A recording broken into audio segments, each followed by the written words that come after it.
পাম্পে, এক একটা পাম্পে লাইনে হাজার হাজার গাড়ি এবং মোটরসাইকেল দাঁড়ায় আছে লাইনের পর লাইন, এখন আর চাকাই ঘুরে না। সেদিন দেখলাম যে একটা গাড়ি তেল নাই, এখন গাড়ি সালা আবার তেলও দিবে না, এই জন্য গাড়ির সামনে গরুর গাড়ি দিয়ে গাড়ি টানতেছে। পর্যাপ্ত সময় হাতে নিয়ে রওনা করেছিলাম, আসতে পারলাম না। কেন জানেন? বাংলাদেশ তেলের উপরে বাসছে, এই জন্য আমি আসতে পারি নাই। সংসদে যখন সরকারি দলের মন্ত্রীরা কথা বলেন, এমপিরা কথা বলেন, তখন মনে হয় বাংলাদেশে এখন দুধের নহর নয়, তরল সোনার নহর এখন বয়ে যাচ্ছে। আমরা যখন জ্বালানি সংকট আর জনগণের ভোগান্তি নিয়ে কথা তুলি, আমাদের নোটিশটা আলোচনায় আসতেই দেওয়া হয় না। ভয়, সত্য জনগণের কাছে প্রকাশ পেয়ে যাবে। তো পেঁচা চোখ বন্ধ করে রাখবে বলে আগামীকালকের সূর্য কি উঠবে না? অবশ্যই। আজকের সূর্য যেমন উঠেছে, কিয়ামত যদি না হয় আগামীকালও ইনশাল্লাহ সূর্য পূর্ব দিকে উঠবে। পেঁচার চোখ বন্ধ থাকার উপর সূর্যের উঠা না উঠা নির্ভর করবে না ইনশাল্লাহ।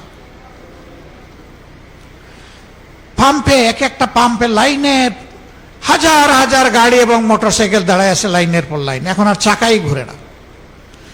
সেদিন দেখলাম যে একটা গাড়ি তেল নাই, এখন গাড়ি সালা আবার তেলও দিবে না, এই জন্য গাড়ির সামনে গরুর গাড়ি দিয়ে গাড়ি টানতেছে।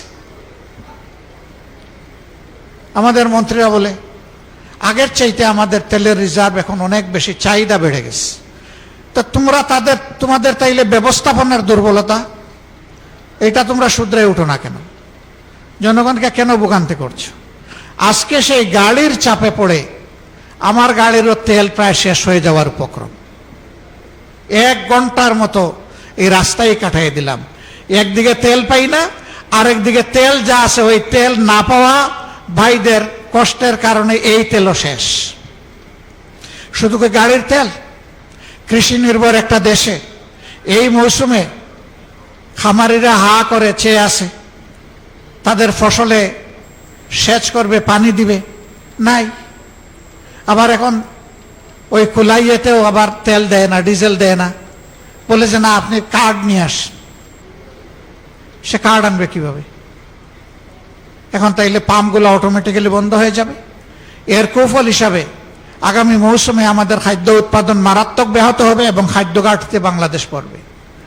অবশ্য এই দেশে আমরা দুর্ভিক্ষ দেখেছি 74 সালে, কারো ঘর পুড়ে আর কেউ সেই ঘরে থাকা আলু পোড়া খায়। এখন যারা আছে তারা বোধহয় আলু পোড়া খাওয়ার অপেক্ষায় আছে। আল্লাহ তাআলা এই জাতিকে হেফাজত করুন।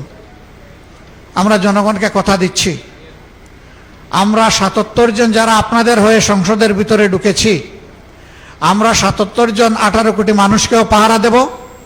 আর সংসদের ভিতরে জাতির কপাল নিয়ে কেউ ডাকাতি বা সিনিমিনি করতে না পারে তারও পাহারা দেব ইনশাআল্লাহ। আপনারা দোয়া করবেন, আমরা কোনো অন্যায়ের কাছে মাথা উন্নত করব না এবং অন্যায়ের ব্যাপারে ছাড়ও দেব না। আমাদের পলিসি স্পষ্ট, ন্যায় কাজে সহযোগিতা সমর্থন, অন্যায়ের বিরুদ্ধে প্রতিবাদ এবং প্রতিরোধ, সেই দেয়াল আমরা তুলে রাখবো ইনশাআল্লাহ। আল্লাহ বাংলাদেশকে নব্য ফেসিবাদের হাত থেকে মুক্ত করার ব্যবস্থা করে দিন। এই লড়াইয়ে সবাইকে, আপামর জনতাকে আমি শরীক হওয়ার জন্য আহ্বান জানাচ্ছি, কারণ লড়াইটা জনগণের জন্য, আমাদের জন্য না। ইনশাআল্লাহ ন্যায় এবং সত্যের এই লড়াইয়ে আমাদের বিজয় হবে, জনগণের বিজয় হবে, ফেসিবাদীরা হেরে যাবে ইনশাআল্লাহ।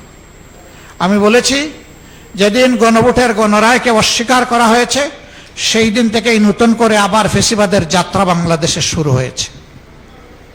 আমরা এই যাত্রার কদম কদম যাত্রা আমরা থামিয়ে দেব ইনশাআল্লাহ, আমরা আগাতে দেব না।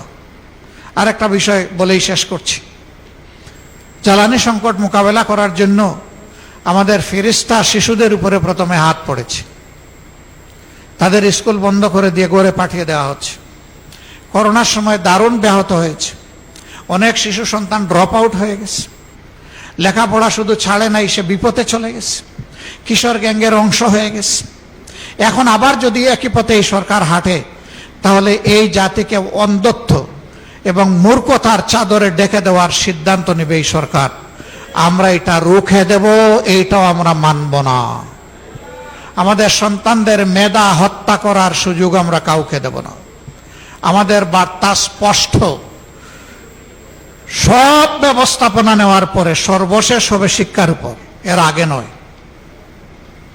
শিক্ষা দিয়ে নয়, লোড ম্যানেজমেন্ট বলেন আর ডিমান্ড ম্যানেজমেন্ট বলেন, আমার শিশু সন্তানদেরকে দিয়ে নয়, শিক্ষা দিয়ে নয়। এটা সবার শেষ। এটা 18 কোটি মানুষের জন্য, আমাদের ভবিষ্যৎ বাংলাদেশের জন্য, ভবিষ্যৎ প্রজন্মের জন্য, মাথা উঁচু করে দাঁড়ানো একটা শিক্ষিত জাতির জন্য আমরা এখানে কোনো কম্প্রোমাইজ করব না।